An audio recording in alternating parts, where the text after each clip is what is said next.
¿Cómo están? Quería poner este aparato y no sé si alguno lo reconozca.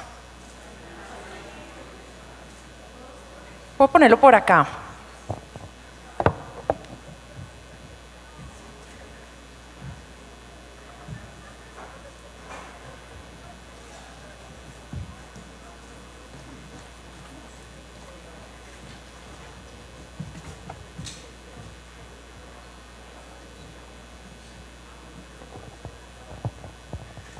Hace 29 años, y ahí me pueden empezar a calcular la edad, yo salía con la máquina de escribir los martes y los jueves y tenía clase en el colegio de 9 a 10 de la mañana.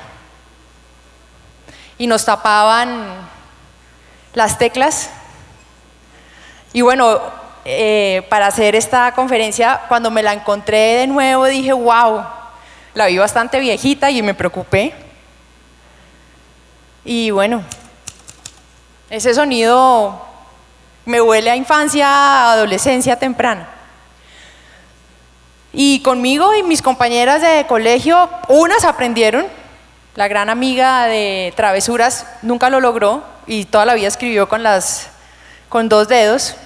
Pero la gran mayoría sí logramos aprender después de 2 años a teclear perfectamente con la máquina de escribir.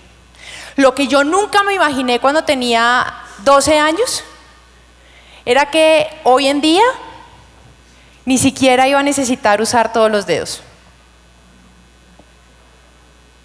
Solamente los 2 que menos usaba, entre otras cosas. ¿Ustedes se imaginan cómo puede llegar a ser o cómo llegará a ser la forma de escribir, entre comillas, dentro de 29 años? ¿Será que sí va a ser necesario escribir? O, bueno, no tengo ni idea. Lo que sí sé es que alguien se está inventando esa nueva forma desde ya. Y que nuestros chiquitos, yo tengo un niño de 8 años, nuestros chiquitos están hoy en día siendo capacitados en el colegio con conocimientos que no sé si en el futuro vayan a ser útiles o no.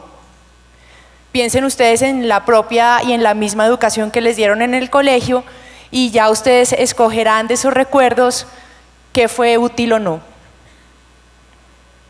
Y aquí, teniendo la oportunidad de trabajar como directora general del SENA y estaba ya en esto, hoy estoy cumpliendo 3 años de estar trabajando en el SENA, de hecho, acabo de caer en cuenta de eso, y entré primero a trabajar como directora nacional de empleo y emprendimiento, y durante todos estos años he podido tener la oportunidad de recorrer todo el país y de entender de qué se trata el Servicio Nacional de Aprendizaje.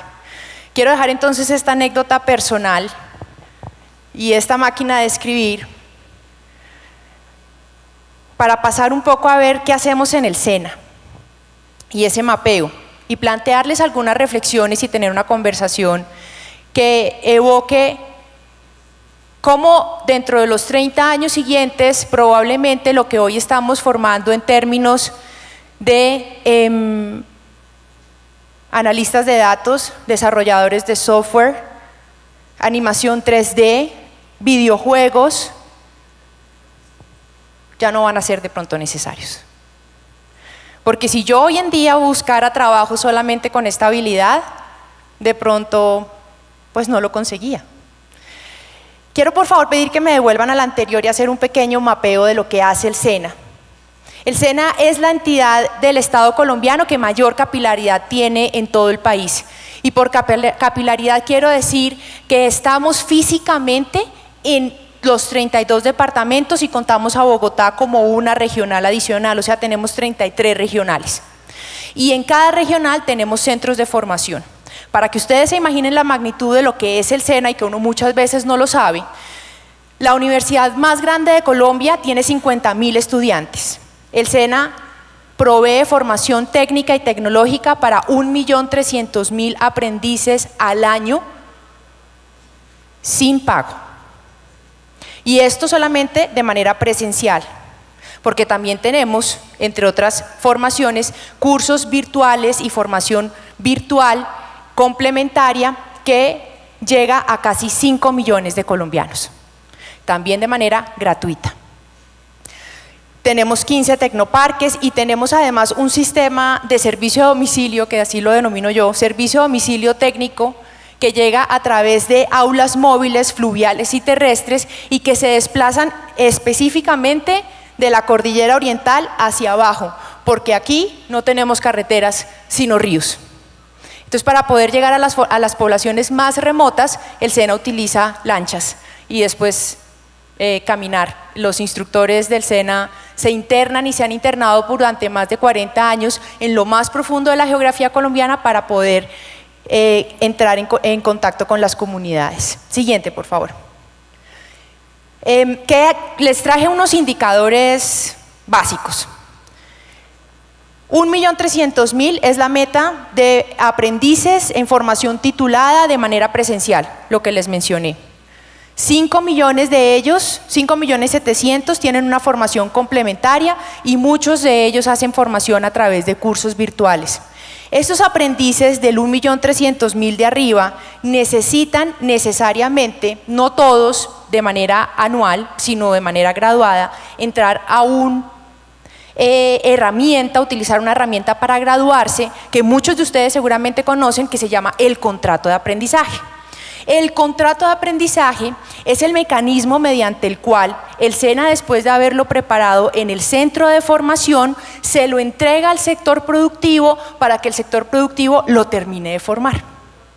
Y allí, estando en la Dirección de Empleo y Emprendimiento en el SENA durante 2 años y medio, tuve la oportunidad de entrar en contacto con muchos empresarios que me manifestaban las dificultades del contrato de aprendizaje, las oportunidades también y las mejoras que podían llegarse a surtir en el futuro. La más extremista, eliminar el contrato de aprendizaje, que no es viable por ahora. El contrato de aprendizaje es un modelo que Colombia trae hace 60 años, cuando su fundador del SENA, Rodolfo Martínez Tono, visitó Alemania y entendió que allá la formación dual funcionaba muy bien. El empresario recibe un aprendiz, lo forma durante 3 años, le paga el aprendizaje durante 3 años y después lo entrega al sector productivo o sencillamente se queda con él. Al año necesitamos que 407.000 contratos, 407.000 aprendices se formen de manera simultánea en el país, en el sector productivo. Ustedes se imaginan lo que significa formar a jóvenes entre 18 y 22 años en los bancos, en las industrias de las tecnologías y las comunicaciones, en los diferentes sectores económicos. Ustedes se imaginan lo que es tener esa conciencia social y económica, porque más que social es económica, de formar todos en simultánea a este grupo de personas. Pero todavía tenemos dificultades en entregar los aprendices que requiere el sector económico y, de otra parte, que las empresas comprendan que allí hay una oportunidad de crecimiento económico fundamental. Cuando ustedes suman la módica el módico número de 1.300.000, el primero, más 5.700.000, le da 7 millones de personas al año. El SENA, indudablemente, está formando constantemente el futuro del Producto Interno Bruto de Colombia a través de la formación técnica y tecnológica. Y por eso Una y otra vez evocamos desde la entidad la importancia y el valor de las carreras técnicas. Porque la carrera técnica, a diferencia de la carrera profesional, es una formación que se da para el trabajo y se aprende haciendo, no viendo, haciendo, tocando, funcionando con el motor del avión que vieron ustedes en el video. Eso es un ambiente, todos los ambientes que ustedes vieron son reales del SENA, ese ambiente de formación, y ese avión existe en la realidad en Río Negro, en un galpón, y allí tenemos 90 aprendices que se están formando, pagados desde el día 1 por Avianca, para poder tener la posibilidad al final de su formación de arreglar turbinas de Airbus 319 y 320. Así que tocamos el futuro, el talento humano que va a crear el futuro del Producto Interno Bruto de Colombia. Sin embargo, también desde ese recorrido en la Dirección de Empleo y Emprendimiento, un sentido, a modo de lamento, de las razones por las cuales los empresarios decidían no contratar los contratos de aprendizaje y en lugar de eso aprovechar la posibilidad que le da la ley de pagar por no recibirlos y no formarlos. Una de las razones era, no, es que no me vienen con el entusiasmo suficiente que yo quisiera tener. Yo quisiera, decía, hablando cualquier empresario, yo quisiera tener un aprendiz que me mire a los ojos. Es que no miran a los ojos, es que llegan tímidos. Allá en el SENA, ¿no será que pueden hacer algo por ellos? Es que no cumplen horarios. ¿Puede creer que les molesta que uno les dé órdenes? No, pues la aprendiz era queridísima, pero se embarazó. Y ahora tenemos dificultades porque nos va a tocar contratarla y no le podemos terminar el contrato de aprendizaje. El aprendiz se robó unas cuantas frutas. Y al final todo este recorrido de empresarios lo que pedían era formación en habilidades blandas. Queremos gente emprendedora, queremos gente capaz, queremos gente que tenga resistencia a trabajar bajo presión, queremos gente productiva, proactiva. Y uno dice, sí, todos queremos eso, por supuesto. ¿Y cómo lo hacemos?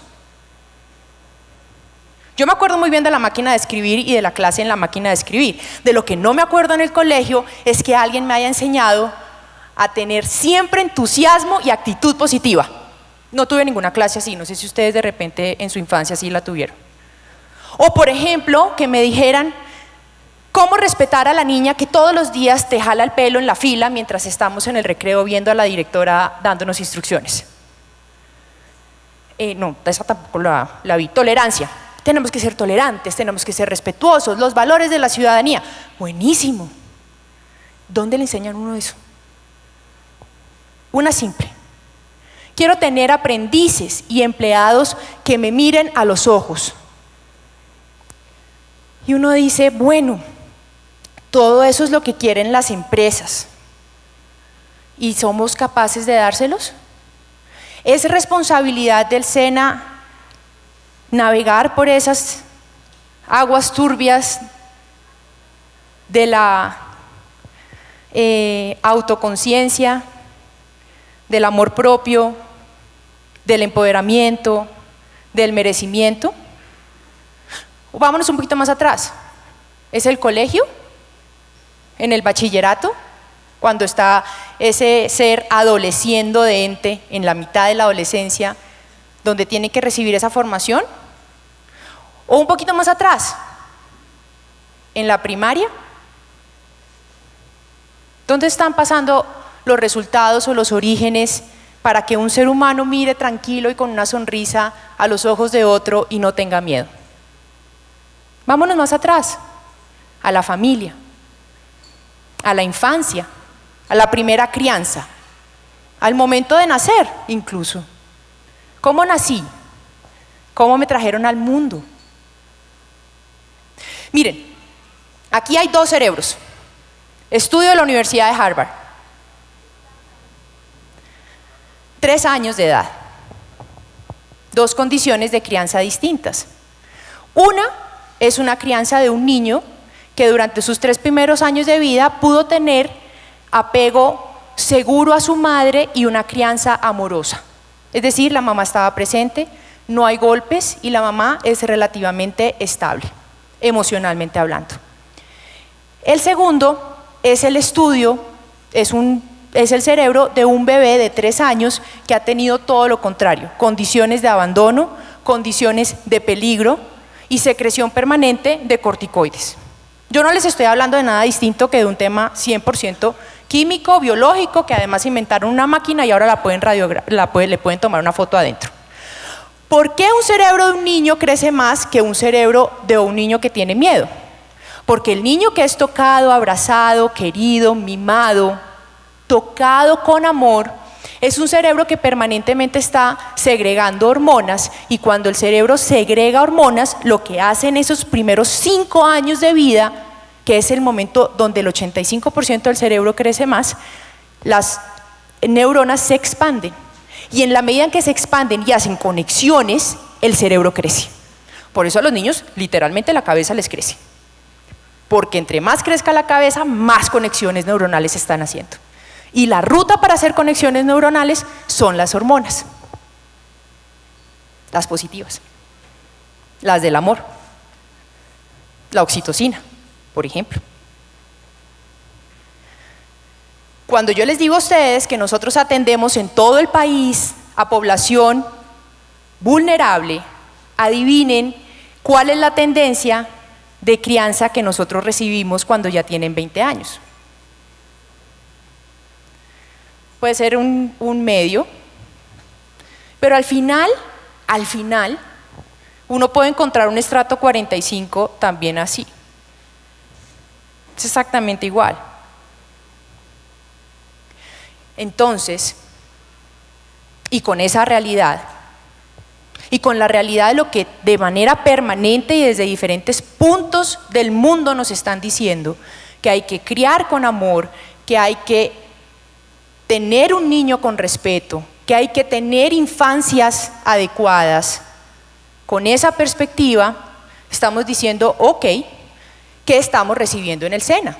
¿Y cómo podemos tener un balance positivo entre la formación técnica y subir un poco más el nivel de la parte emocional y afectiva? ¿Pensando en qué? En que el SENA es una entidad pública, el SENA recibe recursos del Estado, tiene presupuesto de recursos públicos, debemos cumplir con las metas y los recursos deben ser gastados de manera eficiente. ¿Y cuál es la eficiencia que tiene que tener el SENA? Pertinencia. Es decir, yo educo y formo lo que el sector productivo me está diciendo que necesita. Esa es la gracia de la formación técnica. Es distinto a los abogados, distinto a los médicos, distinto a los economistas. La gracia de la formación técnica es que forma para el trabajo y lo hace de manera práctica. Pero para que un muchacho pueda recibir una formación práctica, rápida y eficiente, también necesitamos que haya una base emocional y afectiva que esté lista para hacerlo. Si al niño a los 2 años le han pegado muchas veces y luego a los 3 y le siguen pegando, y la reiteración no es el afecto seguro de la crianza a través del amor, sino del no afecto, de la inseguridad y de la segregación permanente de miedo porque me voy a morir, a ver si esa persona después, cuando crece, va a mirar a los ojos al empresario que quiere que lo mire a los ojos. Y con una sonrisa. Es difícil. Conociendo esta realidad, entonces, decidimos tomar acciones, en concreto, no para contarles el problema, sino contarles, además de la realidad en la que estamos, las soluciones. Y esa solución, con todo el equipo de trabajo del SENA, es una competencia transversal. En el SENA aprendemos por competencias, no por créditos, por competencias, y cada vez que lo logro voy subiendo competencia. Hay competencias transversales, y la que no había era una competencia que la hemos denominado autogestión del ser humano, autogestión como en el mismo proceso de autointrospección, autogestión del ser humano como estrategia para incrementar los niveles de productividad y competitividad en la sociedad. El final lo va a dar lo técnico. El comienzo de la autogestión es una revisión mediante una metodología respetuosa, amorosa, realista y clara de los hitos de los procesos de la crianza, tanto emocionales como biológicos, que todo ser humano merece que le cuenten, para saber qué es ser humano. Por ejemplo, qué importante es recibir un abrazo de la mamá cuando uno está recién nacido. Qué importante es recibir leche materna. Qué importante es que la mamá, mientras te está alimentando, te mire y se comunique de manera amorosa. Por eso hoy en día, cuando los niños están jugando con el iPad así, usando solamente 2 dedos, y uno le dice: mi amor, ven, vamos a comer y nos vamos a comunicar, pues hay que ver qué tanto uno se comunicó cuando estaban más chiquitos para saber si el niño ya tiene ese programa en su cabecita. Si no lo hicieron bien, por más que le griten, y si le gritan, es aún peor. Entonces, mediante esta metodología, que ya está además en módulos virtuales y que va a estar disponible para todos los colombianos que lo quieran hacer a través del SENA, a partir del mes de noviembre, pretendemos que 1.300.000 colombianos que llegan a tomar esa formación técnica puedan también acceder a esa formación humana, concreta y con herramientas emocionales, para que se haga una revisión finalmente de cómo es que deberían pasar las cosas en la vida y cómo eventualmente no pasar. ¿Ustedes se imaginan si empoderamos más seres humanos? Pero no a través del grito, ni del miedo, ni de atorturarlos, sino a través de los mecanismos bonitos y amorosos que hay en la vida, desde lo humano. Bueno, el SENA está pensando en eso. Al final, no sé si se necesitarán más analistas de datos. Sé que dejaron de necesitarse mecanógrafos y mecanógrafas, pero lo que nunca va a dejar de necesitarse en el futuro, en los próximos 30 años, 60 años y 100 años y más allá, son seres humanos. Muchas gracias.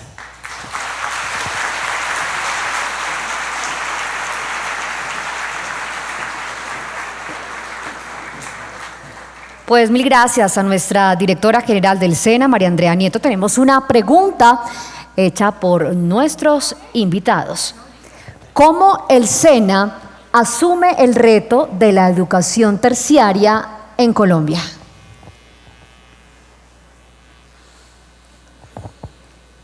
Se me cambió.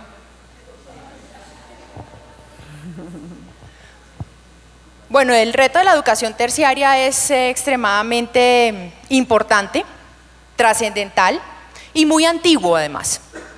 Es una demanda dentro de la política de educación del país desde hace más de 30 años y que el mismo país ha venido de alguna manera en deuda. Hemos estado trabajando el Marco Nacional de Cualificaciones de manera conjunta con el Ministerio de Educación, y se han creado, el ministerio es quien está liderando este proyecto, pero se están liderando unos pilotos a través de los cuales se van a empezar a determinar cuáles son los mecanismos más adecuados para poder tener un tránsito más amigable entre la educación técnica y la educación formal. Yo soy muy respetuosa de lo que se ha venido haciendo y sin embargo he planteado muchas dudas al respecto. Quiero ocuparme en este momento de finalizar el gobierno, de poder atender todas las demandas que están directamente relacionadas con una mayor pertinencia en el sector trabajo, en la economía de los aprendices, en esto tan importante que es la humanidad y, por supuesto, apoyar obviamente la organización que el Estado requiere tener para poder tener una educación mucho mejor y sobre todo el tránsito desde el comienzo hasta el final. La educación además tiene que ser un proceso que continúa y continúa y continúa. No sé si vamos a tener tanto tiempo como antes nos podíamos gastar 4 años en la universidad, 5 años en la universidad. Yo no sé si más adelante y con la premura y con la rapidez de la tecnología si vaya a ser necesario tanto tiempo en la universidad o en una entidad parecida al SENA. Frente a ese sistema de educación terciaria también he venido haciendo muchas preguntas, en el SENA hay muchas preguntas también, y Lo que sí tenemos muy claro es que el SENA pertenece al sector trabajo y no al sector educación, y eso lo hemos discutido mucho con la ministra, y en ese sentido, cuando la educación superior transita por una ruta y la educación para el trabajo transita por otra ruta, pues creo que es importante encontrar puentes de comunicación, pero nunca empezar a generar intersecciones que luego nos confundan. Eso es todo lo que tengo que decir. Bueno, pues muchas gracias a nuestra directora del SENA. Tengo varias cosas por decirles. Uno, mañana por favor debemos traer de nuevo la escarapela. Y dos, los equipos de traducción deben ser devueltos de modo tal que mañana también los podamos utilizar. Les tengo una invitación, vamos a salir a tomarnos un café, a ver los stands y en 10 minutos regresamos nuevamente a la parte final de esta primera jornada de Cumbre de Líderes por la Educación 2017. Ya nos vemos. Y el eje central de nuestro siguiente panel girará en torno a cómo las universidades se están preparando para enfrentar los retos del mundo globalizado. Carolina Urrutia, directora de Semana Sostenible, dirigirá este conversatorio y con ella quiero dar, por supuesto, la bienvenida a nuestros panelistas. La primera, Delphine Gru, directora de Estudios de Sciences Po.